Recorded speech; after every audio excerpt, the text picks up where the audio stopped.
All right. We are back with the GSMC Wrestling Laureate podcast brought to you by the GSMC Sports Network. I'm your host, Eric Rodriguez, here every Monday through Friday, 8 p.m. Pacific time, 11 p.m. Eastern time, here to talk about everything in terms of professional wrestling. Obviously, your favorite wrestling fan. I talk about action inside and outside of the ring.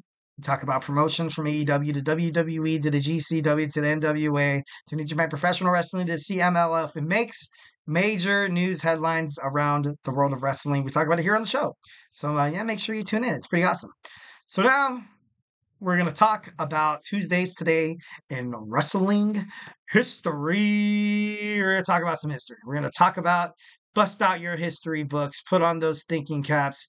And just remember once when you watch these, if you're obviously, a little seasoned, a seasoned wrestling veteran, obviously you guys, if you know, you know.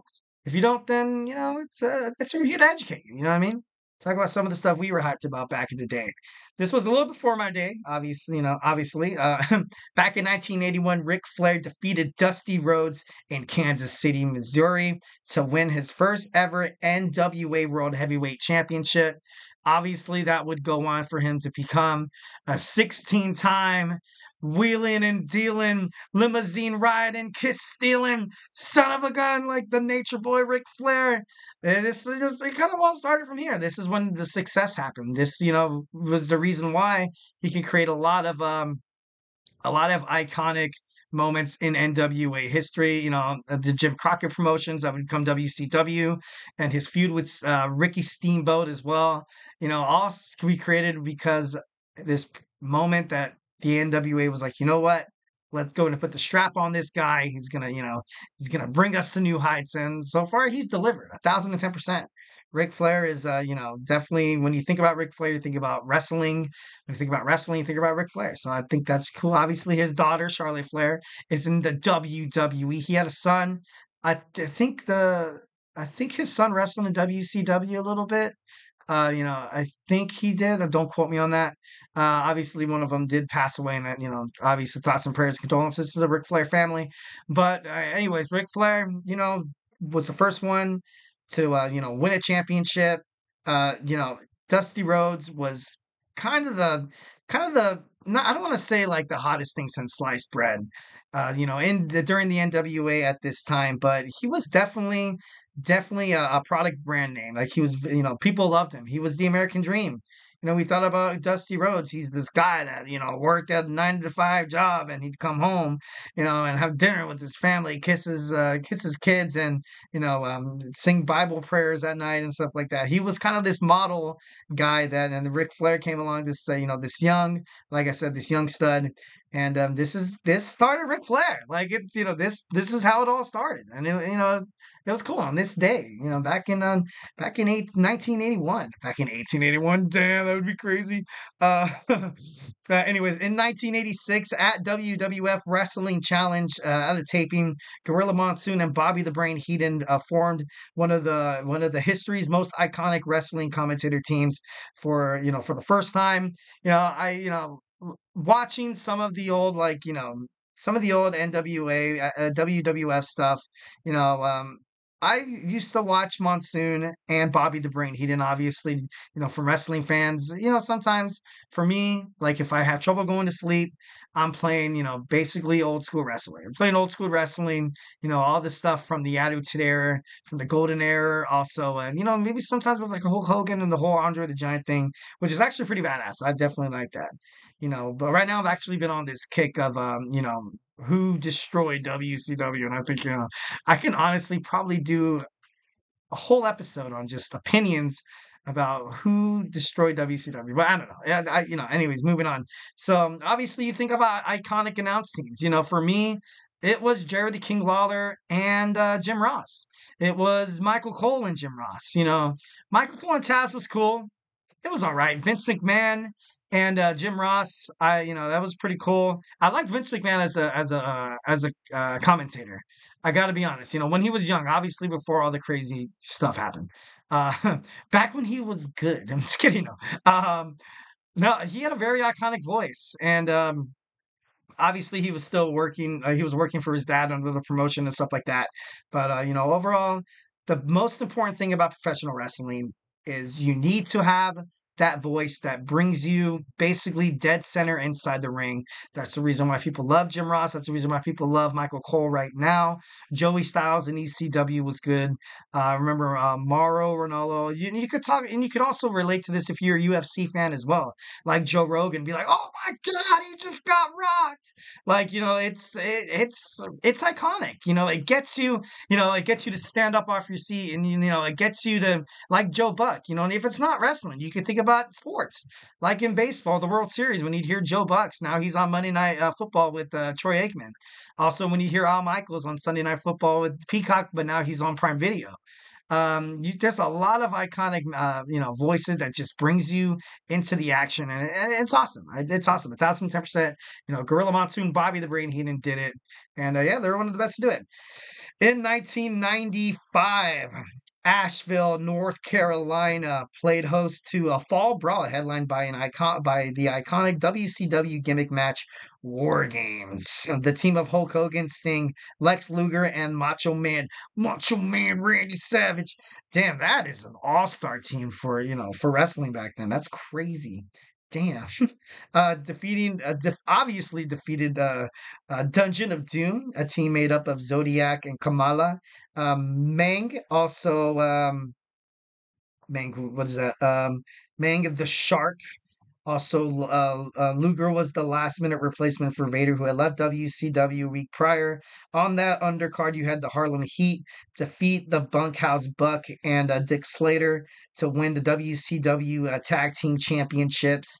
I love myself some WCW, but staring at these guys across the ring, I bet the other team was kind of DOA the moment the match started. That's crazy. War Games, now it's part of WWE. It's crazy. All right, back in 2000, the final WCW Fall Brawl event, mounted from Buffalo, New York. A lackluster event was headlined by Booker T winning the WCW World Heavyweight Championship in a steel cage match against Kevin Nash. I remember, once when Booker T was in WCW, he was so good.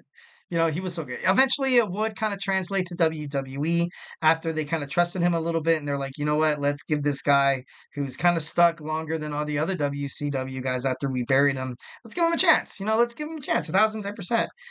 So Kevin Nash as well. He was also a huge. He was basically a huge pillar inside of the WCW. Kind of made it what it was and why it was so popular. All right, so in 2001, a WWE Tag Team title change occurred on Monday Night Raw at the Gaylord Entertainment Center in Nashville, Tennessee. The Dudley Boyz snared the belts from Kane and The Undertaker, which is badass. I was a huge Dudley Boyz fan. I loved it. I love, my version of amazing tag team matches. Think of Dudley Boyz, Hardys, Edge, and Christian. I know it might sound cheesy, but obviously, I hope a lot of you guys could relate to me. These two guys, whenever they're inside the ring, it was magic. The Dudley Death Drop and the Devon Get the Tables. They had catchphrases. They have so many marketable, abilities inside WWE, and they definitely lived up to the hype every single match they got. Obviously, if WWE creative was like, you know what, let's put these two behemoths, the Brothers of Destructions, let's put the belts on them. These guys are never, ever going to lose. And then they lost against two brothers of themselves. You know what I mean? Two brothers in arms, Devon Dudley and Bubba Ray Dudley, who were one of the, two of the best tag team superstars I've seen in my whole entire life. I loved their chemistry inside the ring. Definitely really felt like these guys were brothers and they knew exactly what they were thinking. And that's the reason why WWE became, or WWF, I think it was WWF back in the day.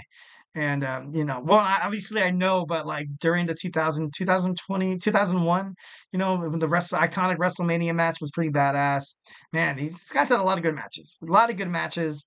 I hated it once when, they decided to break them up. And then once when, I saw Bully Ray in TNA, I was like, dude, like it sucks. Come back to WWE. Before I was a TNA fan. Obviously, that was one of the big reasons why I jumped to TNA. Bully Ray was there. Also, Kurt Angle was kicking ass, Sting, the whole Jeff Jarrett thing, and Jim Cornette, Samoa Joe, AJ Styles, Christopher Daniels, Chris Sabin. There was a lot of dudes back in that day, man. Damn it. What was it? Freaking 2007? I think it was 2007. Yeah, 2007, man. These guys were I know it was crazy. 1,010%. TNA was rocking it, man. But all in all, the Dudley Boys was probably the best team to fight and to dethrone Kane and the Undertaker. So, got to throw preps to my boys right there. All right. So, oh, why is this acting all funky? Okay, here we go. In 2005, at Ring of Honor Glory by Honor for in Long Island, New York, Bryan Danielson returned to Ring of Honor after a months long of hiatus and defeated James Gibson for the Ring of Honor World Championship. Would love to go on and on about talking about how cool and how good Bryan Danielson is, but running out of time rapidly here, guys. I got 4 minutes to wrap this up. Let's. Oh, damn it! I would love to talk about a lot of these other things too, but it's time. It is time. In 2011, Ring of Honor hosted Death Before Dishonor 9 at Manhattan Center in New York City. The main event was a ladder match, in which the All Night Express, Ray Titus, and Kenny King defeated Jay and Mark Briscoe to win a future Ring of Honor Tag Team Championship shot. Sorry, excuse me. Um, Mark Briscoe is one of my favorite wrestlers. I definitely love him. Definitely love watching him on the TV. Sad what happened to his brother. Obviously, thoughts and prayers to his brother as well. To his brother, to the family and stuff like that. So all right, in 2006, and I don't know why the graphic kind of did that, where it kind of ended up. Anyways, the WWE Unforgiven took place in Toronto, Canada. The main event saw John Cena defeating Edge to win the WWE Championship in the first one-on-one TLC match. It was also the only event that featured a TLC match and a Hell in a Cell match on the same card. In the Hell in a Cell, you saw Triple H, Shawn Michaels defeat Vince McMahon, Shane McMahon, and their enforcer, The Big Show, in a handicap match, which was awesome, which is amazing. Definitely, those are my guys right there. D Generation X, they're on my Mount Rushmore of complete badasses in life, of complete awesome wrestlers and stuff like that. So gotta throw respects to my boys right there. So yeah. All right, guys, gotta wrap this up. Rapidly running out of time. Thank you guys so much for tuning in to the GSMC Wrestling Laureate podcast, brought to you by the GSMC Sports Network. Once again, follow us on Twitter/X, Instagram, TikTok, and Facebook for more content and updates. And like I always say, if I haven't made you a wrestling fan by now, we have all other sports podcasts. So go ahead and check them out. Basketball, football, two football ones. Actually, we have it's all over, guys. It's all over the place. You know what I mean? The bunch of good dudes. Definitely, love and respect them 1,010%. I learned from them from watching their shows. We got fantasy sports that I became a huge fan of. My boy Chris Shepard. Obviously, need help with my fantasy team because it's dying. It's dying. I'm just kidding. No, but no, actually, I'm stuck in. It sucks. But moving on. So once again, thank you guys so much for tuning into the show. Like always, stay beautiful and love you.